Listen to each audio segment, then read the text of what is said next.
The Lord will physically relocate you to train you in the school of the Spirit.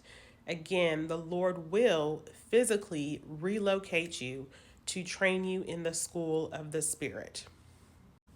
Speaking from personal experience, I was born and raised in Seattle, Washington, Pacific Northwest. We left Seattle when I was like 16, okay? 15 going on 16. We moved to Dallas, Texas. And from there, I spent most of my adolescent, young adult years. And we attended a well known church in Dallas, Texas, non denominational, but it was kind of like Pentecostal, if you will, primarily African American church. And so I spent like 15 years at that church, just really learning the foundations of the word, really even the young adult ministry. It was a really good young adult ministry and youth ministry that I attended. I was very well connected in that church, and I really grew in the word, like the basics, Bible knowledge, if you will. So at the age of 21, there was a tragedy that happened in my family. And so I just said, you know what, let me go ahead and move back home to Seattle and reset, start over, so forth and so on. At this point, I was in Texas for so long. I was like, you know what, let's go back home. And in all of this tragedy, at 21, I had an encounter with the Holy Spirit like I've never had before. Again, I grew up in a, you know, basic, just basic knowledge of the Lord and the Word. But in this tragedy, I was, I can't even really explain it. I started having visions. I started praying for hours. And I believe the Holy Spirit wanted to train me in the realm of intercession. And so that's what happened. I started praying and speaking in tongues, and just had a really deep encounter with the Holy Spirit. And I just wanted to just bask in his presence. And I've never had that type of experience before. So that was when I was introduced to the realm of the Holy Spirit, if you will. Okay. So maybe a year, 6 months to a year later, I moved back to Texas, right? And even my youth pastor at the time, he was like, "Something's different about you. It's like you've matured." I forgot what his name was. He was a vanilla brother. Him and his wife were so cute. Um, but anyway, he was just like, you matured. Like there's something different about you. But looking back, I realized it was because I had an encounter with the Holy Spirit. So from there, like different things would happen. I would just be crying out of nowhere. And, I'm like, Lord, why am I crying? But I look back and I'm like, he was training me to one, intercede on behalf of others, but he was also introducing me to the gift of discerning of spirits, because when you discern, you tend to feel what's happening in the environment. And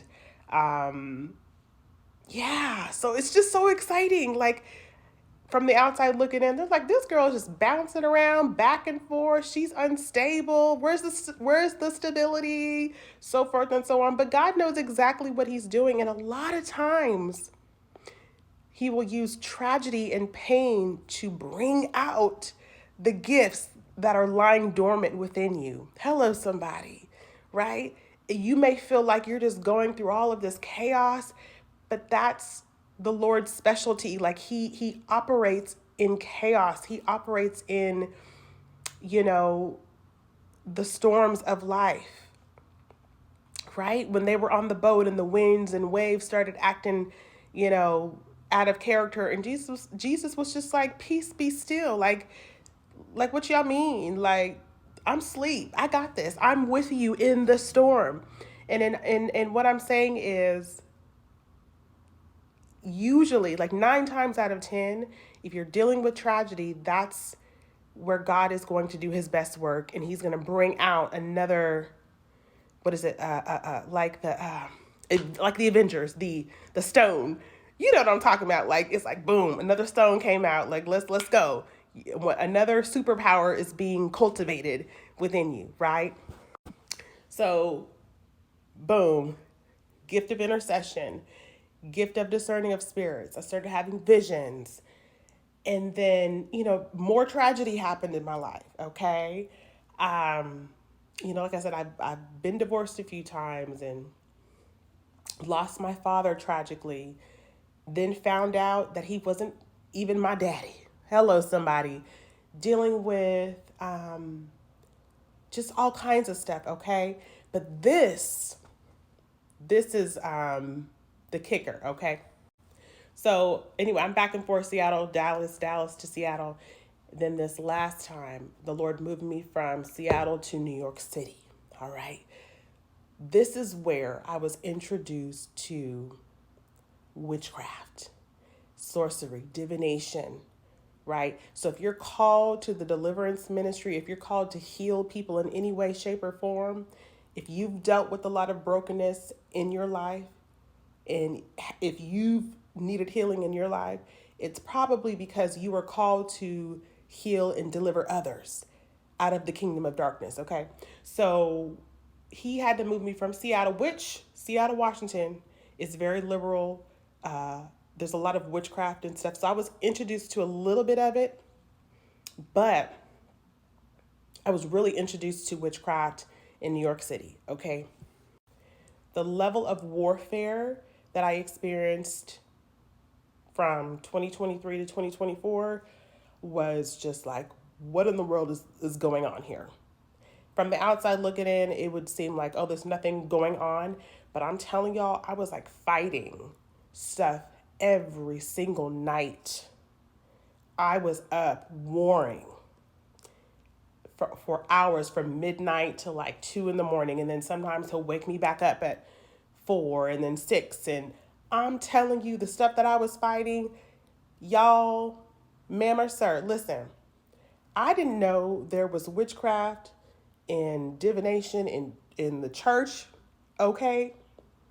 And I'm not speaking of just one church. I'm talking about there is a lot of there's a high level of witchcraft in your churches, in just certain cities, like principalities just rest. Oh, just talking about it takes my breath away, because it's like, whoa. But I needed to be relocated to these environments and to these cities, because the Lord was like, okay, you passed this level, okay, boom, now it's you went deeper, okay, you passed this, okay, now you got to go up a little higher. So it's like, in order for me to learn how to fight in the spirit and deal with warfare on this level, I had to be around certain environments, certain cultures, right? Certain organizations, in order to really experience and be trained accurately, okay? So I hope this makes sense. I get fired up talking about this because I'm just like, people don't understand what God is doing. They can see your life is kind of like all over the place from the outside looking in, but it's all predestined and preordained by the Father, especially if you are called to deliverance ministry and healing ministry. You have to kind of go with the flow and trust that God knows what he's doing with your life, okay? I hope this was helpful. Leave a comment down below, and yeah, God bless you.